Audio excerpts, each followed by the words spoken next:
So, welcome everyone to the Women in Travel Tourpreneur podcast. Very excited to have a delightful group of women here today to talk about their own experiences shifting careers into the tours and activities sector. So, I think this will be a really interesting one for anyone who's considering that or has recently done that, or maybe did it a while ago and just kind of wanted to reflect on the changes that have happened over this wild journey. So I would like to first introduce myself. My name is Amanda Walkins. I'm the managing director at the tourism marketing agency. And I will pass the mic over to Caroline to introduce yourself. Thanks, Amanda. Hi, I'm Caroline Cotter, otherwise known as Wine Dine Caroline, and I run wine and food experiences in France, particularly in Lyon. Amazing. I still have to come and do one of those tours. I'll be there, don't worry. And Carol, would you like to introduce yourself? I'm Carol El Hawari, and I own and manage Mr. and Mrs. Egypt and Literary Tours in Egypt. Aptly named. Zakia, would you like to introduce yourself? Hi, thank you, Amanda. Hi, I'm Zakia Mulawigiri. I run a social enterprise called Invisible Cities, based out in Scotland, beautiful Scotland, Edinburgh. And I actually do not come from very far from Lyon. Originally, so that's funny, but also run different locations and walking tours in Manchester, Glasgow, and New York as well. And soon to be a few more cities, I believe, that are in the works. And soon to be all over the UK. Yeah. Awesome. And Mary, would you like to introduce yourself? Yeah, thanks, Amanda. My name's Mary Collins. I run a food tour company called Blue Fern Travel in Washington, D.C., and also Far Horizons, which does archaeology tours internationally. So quite different experiences. So speaking of different experiences, Mary, we can actually start with you. Do you want to tell us about what your career transition was and sort of how that went for you, especially now that you've got two different types of tour operations happening? Yeah, absolutely. So I guess probably started really with I have a master's in public administration. And really that's what led to my first, I guess we'll call it career with the government. I worked for the federal government for the Department of Veterans Affairs, focused on like budget and strategic planning, things like that. And I guess for me, I kind of always knew I wanted to start a travel company, and it's had many iterations until getting to this point. But essentially, kind of through really mentorship, which I know we've touched on in earlier episodes. But really, I learned that for me personally, it's kind of taught you have to like build that business before you quit your day job. Don't just like take the jump. I think is a little bit contrary to what a lot of people hear.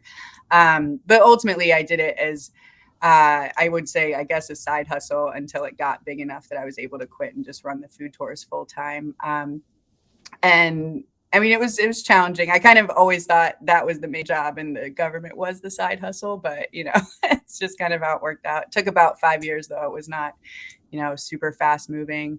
But yeah, that was kind of the transition. And then I was very happy to be on my own schedule and able to wear whatever I wanted, because that was back when we got to go in the office, which maybe people aren't doing anymore. So yeah. I mean, I can tell how much you really enjoyed that by the way that you rolled your eyes while saying that you were doing budgeting. Like that was budget, which comes very handy in this line of work. But true. Government budget is a whole different thing. So. Yeah, but applicable skill sets that you're learning from other spaces. So I think I always joke that I really do love spreadsheets. So can I hire you, please? Me too. My spreadsheets. I do color code them. That's too much information, but whatever. I love this. Well, Caroline, have you also done a similar kind of transition? Did you have a prior career path? Well, I was always in the wine business and in food. So I've been in wine for 15 years and I've done a lot of different roles in the wine industry. So I came upon tourism really accidentally. I moved to Lyon for no real good reason. I just was not happy in San Francisco. So I came to Lyon and I tried to get a job in the wine business, and there were no jobs for me here. The wine jobs are in wine country, and my French wasn't really that good. And I looked around and realized that nobody was doing wine tourism in the city. And so I was like, well, maybe I'll do that. And it was the best decision I ever made. I love working in tourism because our clients are happy. Mhm. They're on vacation. You know, every person that walks through my door, I do these wine tastings in my home. Everyone's amazing. I get friends for life. I thoroughly enjoy it. And it's turned into something, you know, really different. Obviously the pandemic, you know, killed it for a minute, but things are back to life. And my business is now moving into multi-day, you know, higher end experiences. And that has been really fulfilling. I love working in travel. I think it's awesome. But I did have a niche beforehand, which allowed me to do that. So that was something that I feel really grateful for. And I think did allow me to have a leg up in some way, because I am an authority in wine. And so it's easy also for me to command higher prices as well. And I'm not in the race to the bottom. I'm not trying to be the cheapest. So that is one thing I would also recommend if you are considering a shift. Don't play that game. Yeah, I'll echo that. Don't ever do that. Yeah. Carol, I know you've had a career shift. Do you want to walk us through Yeah. what So I worked in IT for 10 years just after I graduated, and I worked in banking for 17 years. Then I moved to Egypt and worked in education for 5 years, it would be. And then the company I was working for closed down entirely in Egypt, just as COVID happened. And since I'd had this dream since as I not so much to have a tour company, but I loved Egypt. It's a bit of a long story, so I'm not going to repeat it all. But I loved Egypt, and I loved Agatha Christie especially. And I said to my husband, not very long after we met, I think we should do a tour on this, because people want to do this, and that's what started literary tours in Egypt. But that was before I actually went into it full time. Then the company shut down, and we decided that not only would we really make a go of literary tours, but we would also completely relaunch my husband's other side of the branch, other side of the company, for the whole of Egypt, not just the literary tour side. So it's what I would agree with similar to Caroline, actually, not so much that I had a niche, but I had 32 years worth of commercial experience, in huge companies, that has really stood me in good stead in doing this. In what I would call, banking has its issues, but there are, in some ways, that I got a really good grounding in the right way, or the best way to do things, like financially and all that kind of thing. But oh my God, it was a baptism by fire moving into the tourism sector. It really was. And I still do, but I spent a lot of time thinking, oh my God, I know nothing. I know nothing, literally. But actually, I think I know nothing, but I don't, because of course I have been a tourist to lots and lots and lots of countries, which really helps. But again, like I also would never go, well, this is what I keep saying to everybody, my family, my team, everybody, that we cannot fail, because I am never, ever going back to work for anybody else again as long as I live. Amen. It's got to work. I'm extremely motivated to make it work for that reason, amongst many others. Yeah, absolutely. Preach. And Zakia, do you want to talk about your work transition, your career path? I think, so I had worked previously in not-for-profits within international development and in the homelessness sector in particular. And I guess my story is a bit different, because I really wanted to continue working on that and supporting people and keep on supporting people. But I also personally loved travel and realized the value that it was bringing in my own life, as travel was a big part of my work, and of my life for a long time, for loads of years. I was away from my home 7 months a year, something like that. So I was like, I'll combine the two. That's what I'll do. And then started Invisible Cities, where we work with people with a lived experience of homelessness to become guides. So not only did I start a business, but I also started this very weird hybrid not-for-profit with a tour company, you know, so trying to make money, which I absolutely, you know, love what you're saying, Caroline. We do need to make loads of money, but even more so because we use the money for us to train more people and things like that. So it's even more of a bad word, because really when you help the world, you should do it for free. And so it was that kind of double, you know, issue. And also I had no experience in the travel sector. I didn't know anyone else who did that in Edinburgh, where I am. And it was side hustle, like I say, for 2 years, until I was like, okay, now I can kind of make it and take the full-time thing. And again, Carol, you know, I can never go back to working for anyone else, working in an office. Absolutely not.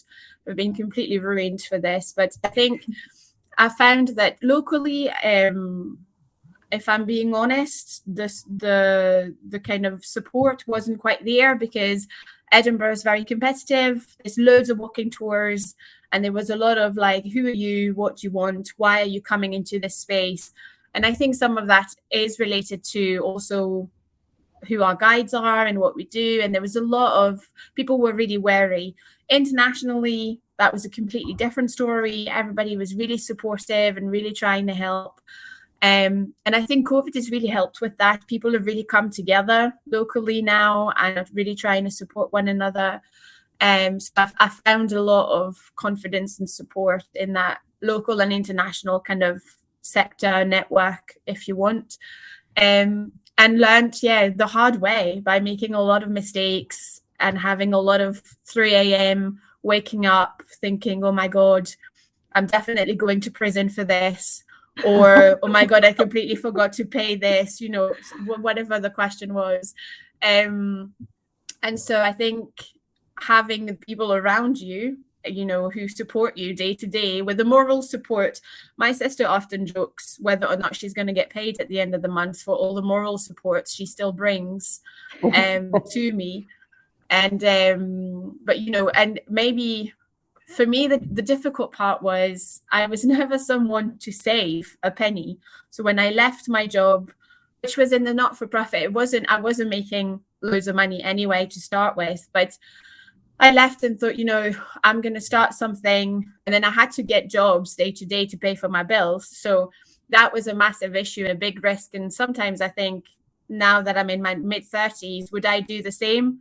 Would I take the same risk? I don't know, because I think it was I don't know how I managed to survive it and make it happen, you know, for 2 and a bit years before things starting to be more regular. So it's really exciting though. And I think that mentality, it absolutely has to work, is still there, but it's definitely difficult to kind of navigate, and especially in a place like I said, Edinburgh is very competitive.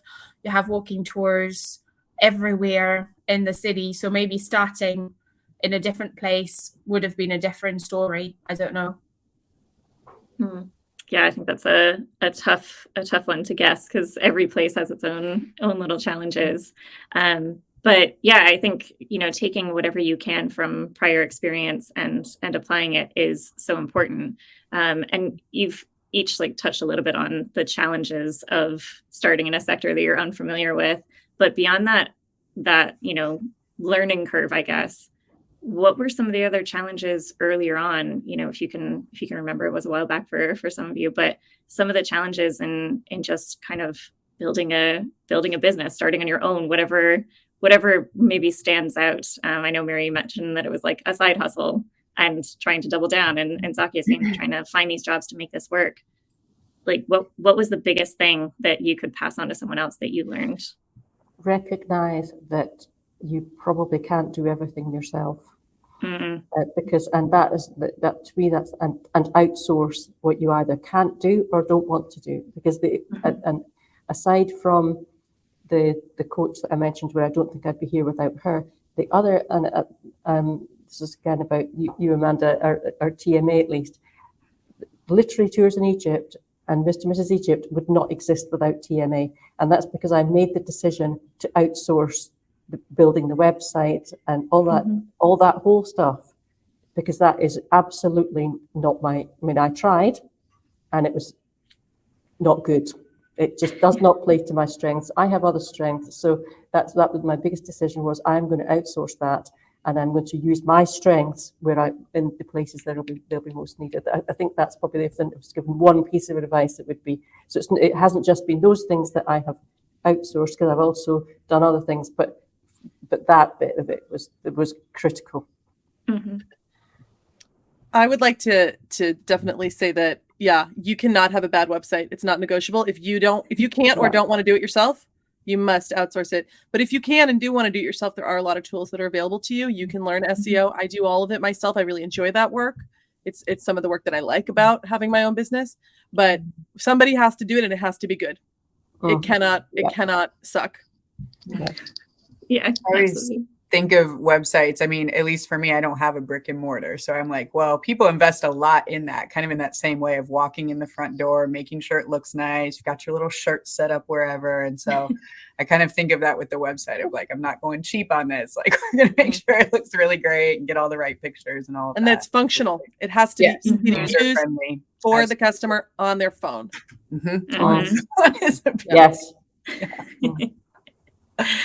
Yeah, absolutely. Yeah. I guess for me, just starting out, I would just say, like, just generally, I think, we've touched on probably women being underestimated, whether in this episode or not. But I think, like, walking in the front door of all the restaurants and being like, hey guys, guess what we're going to do? And just needing them to take us seriously was a big deal. And so we we got our logo and we got our business cards all made up before, and we didn't make them really cheap. We made them nice, like just anything you could do that was those little touches that people were like, oh, this is a real thing, and just, I think that was for us a big hurdle. Like, I mean, restaurants are kind of hard to hear back from anyway. So, you have to get them excited about what you're doing. And, most of them hadn't heard of food tours. It wasn't really, in the neighborhoods we went to, that wasn't really a thing. And so that was definitely an uphill battle for the first little while.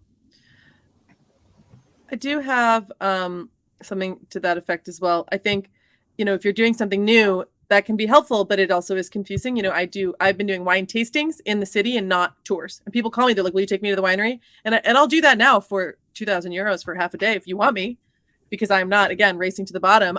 My time is, I would way rather work less for more money. And I don't mind being the most expensive. But I did kind of have to explain it. But something that was very powerful for me, and it's not something everyone has control over, but I do want to mention it, is that I started at a moment that coincided with the Women's World Cup here in Lyon. And so even though I had no reviews on TripAdvisor and I had barely run any tastings, I was able to piggyback on that because everybody else was fully booked. So if there is a big event happening where your competitors might be fully booked, you can kind of slip in there at the beginning. I mean, that helped me, and beg for reviews. You have to explain to people that you need the reviews because it does matter. Even though TripAdvisor is terrible, we need the reviews. You need it on Google. You need it on TripAdvisor. Copy and paste both places. Say that in person. It is not shameful to ask for that. And especially at the beginning, you need to follow up with an email a couple days later saying, hey, hope you loved your tour. Please write me an email. This is how I get business. Love you. Bye. That is important. Yeah, I agree. Absolutely. Yeah, definitely. I think the most important thing you have, and that's what to remember, is your name and your brand, or, and your reputation. So, day to day that things are chaotic, you're starting off, you don't really know what you're doing, it's hard, but nobody else does. And I think that, one piece of advice I got ages ago was, once you start saying it out loud, so talking about your company, saying the name, then it's real. Nobody knows that it's just you in a cupboard trying to do work, and I think manifesting.